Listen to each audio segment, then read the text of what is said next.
Hi, my name is Mr. Wagner. I'm your new social studies teacher. I'm at Grice 7th grade in Pride House Hallway in A Hall.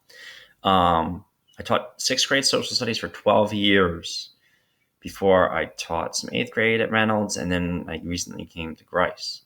This is like Grace in Rome is like, I could tell this without even looking at the paper practically. So it's really fun, probably my favorite part of ancient history. And I hope it is yours too by the time we're done with it.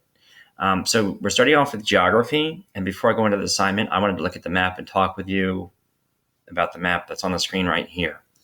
Um, so Greece is interesting because it's a lot of islands and it makes people have more of like a seafood diet, but also makes people more distant.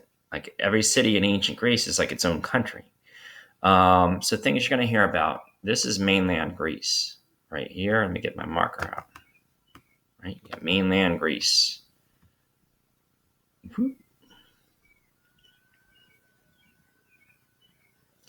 So anything that's not that is an island, right? And the ancient Greeks, there was some started in the island of Crete down here, and if you believe in the Minotaur, right, the Minotaur was down here. But the two big cities you'll learn about that you might want to go to someday are Athens and Sparta. Athens is the number one tourist destination. You usually go on like a cruise and you go like 3 places, including Athens, right? So the problem with this area that changed and made the way Greece was in ancient times is there's lots of mountains. I mean, yes, there's Mount Olympus. That's actually a real thing. It's not just in Percy Jackson. But like if you did a map where it's like green, yellow, and brown, and where's there's a lot of mountains, there's a lot of mountains around a lot of Greece. So it's not very good for farming. Um, you can farm olives. There's lots of herd animals. You heard. So they ate a lot of cheese, and then they kind of made bread or porridge. So anything besides that, grapes, I guess, to use to make fruit juice. Um, that's about it. After that, not too much variety in the diet. So what they ended up doing, if you're Athens or whatever, you might go and start making like friends with islands to trade, or you might just start taking stuff. So that's the idea there. There was a lot of sailing in the Aegean Sea and the Ionian Sea.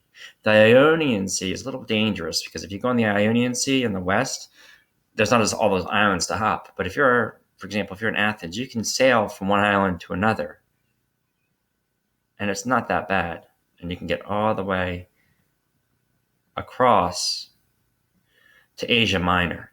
Today, Turkey is right here. Back then, it was called Asia Minor, or at least the historians and people like me. The most famous thing there would be egg trading for a variety of things for your diet, but also if there was a place called Troy where there was a Trojan War and the Greeks used the horse, made out of wood, and they hid inside. And I don't want to spoil that one if you haven't heard about it. So then Troy is there. If it is, it's probably up here somewhere, right?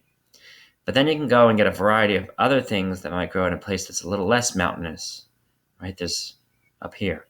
And then you can go back and bring things back to where you are. So a lot of people had to be sailors and fishermen in order to add variety, and merchants that go and trade stuff to add variety to this diet that they had.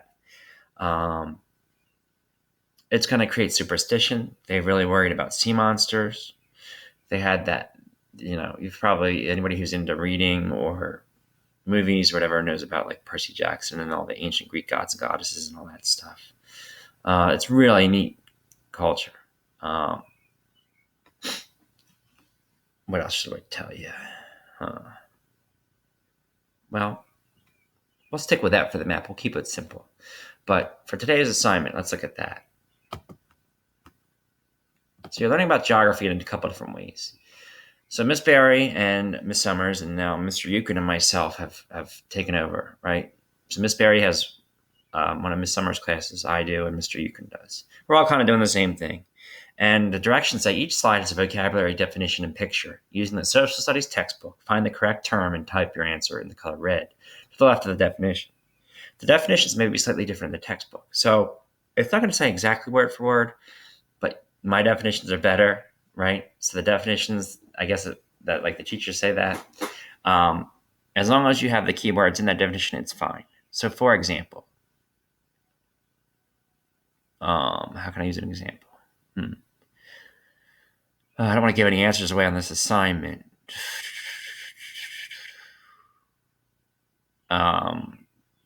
If it said reason that the Greeks were able to sail easily in the Aegean Sea, you could say islands.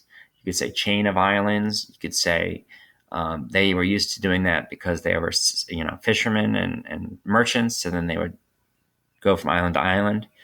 All three of those answers involve the word islands, so that's okay. So the hint is that all terms are in order and highlighted in the color yellow in the textbook. And we skipped some of them because they're just like irrelevant, like, ooh, shiny. Like, you don't need every word, right? So sometimes we skip some of the words. This is a 2-day assignment. You're supposed to do chapter 8 one day, which would be today. So period 2-3. Today you're supposed to knock out chapter 8. And it might take you a long time. So you might not even finish chapter 8. And then if you don't, you can finish the rest, later. And then tomorrow, you don't technically, period 2-3, you get the assignment, we talk about it, and then you work on some of it today, you work on the rest tomorrow, and it's due by late night tomorrow night, Tuesday, 5/5, Feliz Cinco de Mayo. So if you are using the online textbook, it's mberry73, password is student. That's how you get in to use that. If you took a physical textbook home, that's also good. I think it's still the red one. I taught about that for 12 years, so I know all this stuff. And then you go through. I'm probably not going to give you all the answers, but I'm going to talk about these. So, chapter 8, lesson 1, an area of land surrounded by water on 3 sides. So the Greek version of it, there's a lot of them. There's like one here. Oh, okay. So Florida is one. It's another hint if you know your geography. But there's so many of them. There's like 1, 2. And this is just in the Peloponnesus. The Peloponnesus is this spot. This looks like a hand to me, right? Like a Ninja Turtle hand or something. 4 fingers. The Peloponnesus is southern Greece, and that's where Sparta is, right? Attica is right here. This is where Athens is. Attica is kind of its own peninsula too. Oops, I gave the answer away. Peninsula. There's 1, 2, 3, 4, 5. This is technically a peninsula. That's 5 peninsulas right there. So that is, spoiler, I give you an answer to the first one, peninsula, right? Florida's a peninsula. I think New Jersey is a peninsula. But you can look that up. Like, is New Jersey a peninsula? Because technically you've got like the Delaware, and then we're out here and there's the Atlantic. So I think we're a peninsula too, but it's up to debate. Just like, is there a central New Jersey or isn't there? I don't know. Right? So then you go through and you just type that word right there in the red. And then you would go to the next one. And then type the next word in there. Well, I know that one too. A small strip of land connecting larger land areas. So Attica is connected to Peloponnesus, which is shaped like the Cookie Monster's hand or something, by this little area. Today they have the Corinth Canal, but I don't know if that was always there. Oh, is that an actual picture of it? Ooh, exciting, right? So what's that called? I know that one too. It starts with an I. Then you go through and you do all the answers. Let's see what the next one is. A section of a body of water close to land with deep enough water for ships to settle. Oh, I don't know that one. Is it harbor, bay, inlet? Is it a place in Baltimore? That's a good question. All right, that's got to be one of those answers I said. Poor farmers. Oof. Don't know what they're trying to go for here. Is that peasant? Is it peasant? Or is it like a Greek term for that word? That one you gotta look up.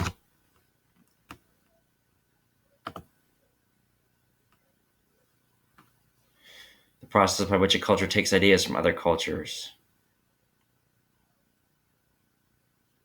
Borrowing is not the answer.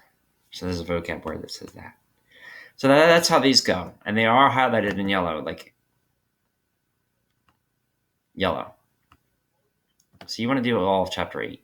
And when you get to the end point, it says, where does it say it? Chapter 8, lesson 3. Oh, that one's easy.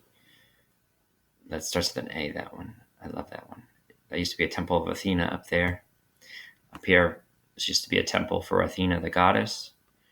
One of them that I believed in. There's also treasury up there. Very important stuff up on a hill. Why is it good to have important stuff up on a hill? Oh, so if people try to invade, you can fire arrows and stuff down and keep it safe and fight and have a better advantage, right?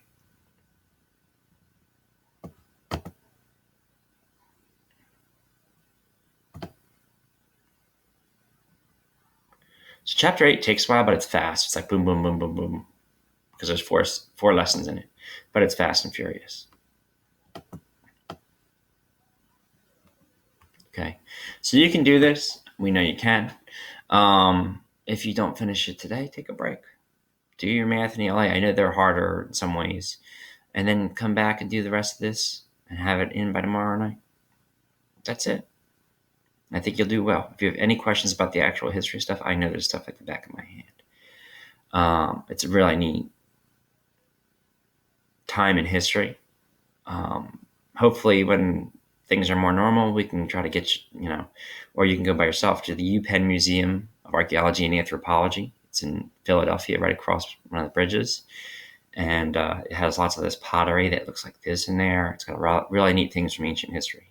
So we've got to try to get you there, or you could try to go there sometime once it's more normal. So good luck.